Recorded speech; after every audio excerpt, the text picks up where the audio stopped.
Avec juste un ordinateur portable, vous pouvez changer de vie. Et c'est d'ailleurs mon objectif au travers de cette chaîne, changer la vie des gens. Et c'est d'ailleurs aussi mon métier puisque je suis formateur dans le Web 2 et le Web 3 pour de nombreuses écoles en France. Apprendre à coder, c'est l'un des métiers les plus intéressants qui existent avec des perspectives gigantesques. Le monde est entièrement régi par des algorithmes. Donc prenez place dans ce monde et rédigez vous-même les algorithmes de demain.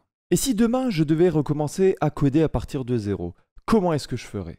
Dans un premier temps, avant d'intégrer une école de formation rapide ou même un bac+5 ou un doctorat, qui sait, ce que je ferais, c'est que d'abord je commencerai par apprendre un langage de programmation comme Python, JavaScript ou par exemple le C. Mais ce langage, je l'apprendrai de A à Z à fond.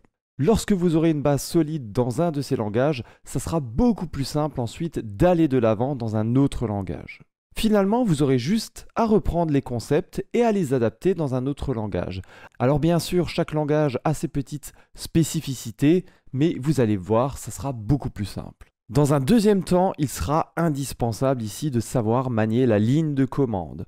Donc le terminal par exemple sur Visual Studio Code.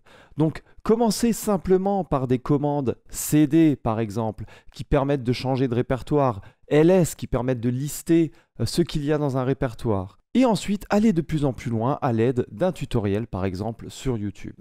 Dans un troisième temps, je commencerai à chaque fois que j'apprends finalement de nouvelles choses, un nouveau langage, à faire des projets personnels, voire des hackathons. Croyez-moi, entre une personne qui sort de bac+5 et qui n'a aucun projet, et une personne qui a fait une école en 6 mois et qui a plein de projets intéressants, le choix est très vite fait pour un recruteur. Puis apprenez à utiliser Git, qui est un outil de versionning, un outil de contrôle de version. Alors au début, ça va être assez complexe, mais le plus simple finalement pour apprendre Git, c'est de commencer par un petit tuto pour avoir les bases et ensuite vous obligez chaque jour dans vos projets personnels ou dans vos projets par exemple en alternance dans une entreprise à utiliser absolument Git. Et avec les semaines et les mois qui vont passer, vous allez voir que vous allez commencer à maîtriser Git de plus en plus. Une autre très bonne idée pour progresser dans un langage, c'est finalement d'aller sur le GitHub d'un développeur, de voir les projets qu'il a réalisés et d'essayer de réaliser nouveau le projet de votre côté. Et ensuite, vous allez avoir finalement la correction. Mais bien sûr, essayez de faire le projet par vous-même de A à Z. Ensuite, accédez finalement au GitHub du développeur en question et essayez de comparer le code, qu'est-ce qu'il a fait de mieux, de moins bien que vous. En tout cas, ne cherchez pas la simplicité. Le meilleur moyen pour progresser en programmation, c'est finalement de corriger ses problèmes par soi-même.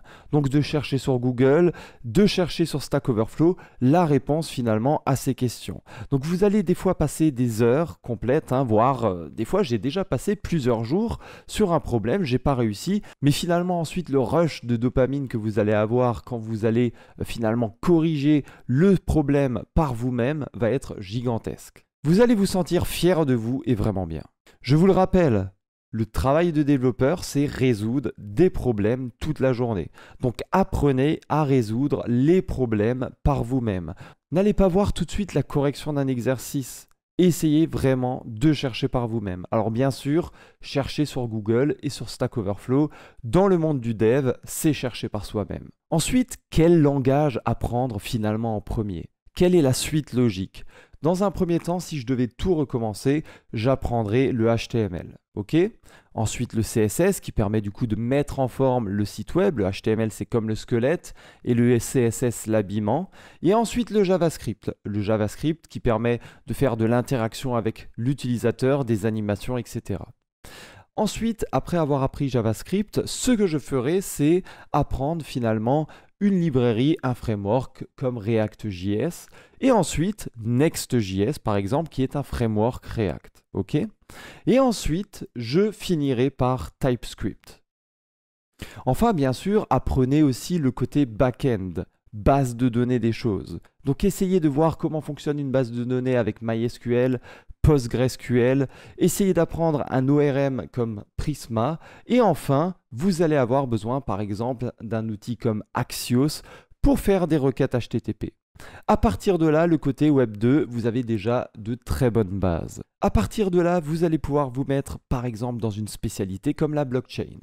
Pour la blockchain, je vous conseille d'abord de vous intéresser à Solidity, faites vos premiers smart contracts et ensuite vous allez essayer de faire communiquer votre front Next.js par exemple avec le smart contract par le biais d'outils comme Ether.js ou Web3.js. Et ensuite, au niveau de la blockchain, j'apprendrai à utiliser des frameworks comme Truffle, Hardhat ou encore Foundry. Méfiez-vous aussi du syndrome de l'imposteur. Tous mes étudiants l'ont, ou pratiquement tous, 90%. C'est le fait de, par exemple, attribuer à la chance ou au hasard le succès. On se sous-estime, on pense qu'on n'est pas assez bon et que finalement, si on a réussi à accomplir des choses, c'est uniquement par la chance ou le hasard. Laissez-moi vous dire une chose, la chance, ça se provoque, ça n'existe pas. Donc si vous réussissez, c'est uniquement grâce à vous. Maintenant, comment progresser rapidement d'un point de vue du salaire? Pour la petite histoire, j'ai commencé à 1340 € net. Donc c'est, je crois, moins que le SMIC actuel. Bon, bien entendu, c'était il y a plus de 10 ans. Mais ce que j'ai fait ensuite, c'est que je suis resté 2 ans à 1340 €, le temps de quitter la case junior. Ensuite, j'ai postulé et le prochain boulot, j'ai tout de suite eu 1750.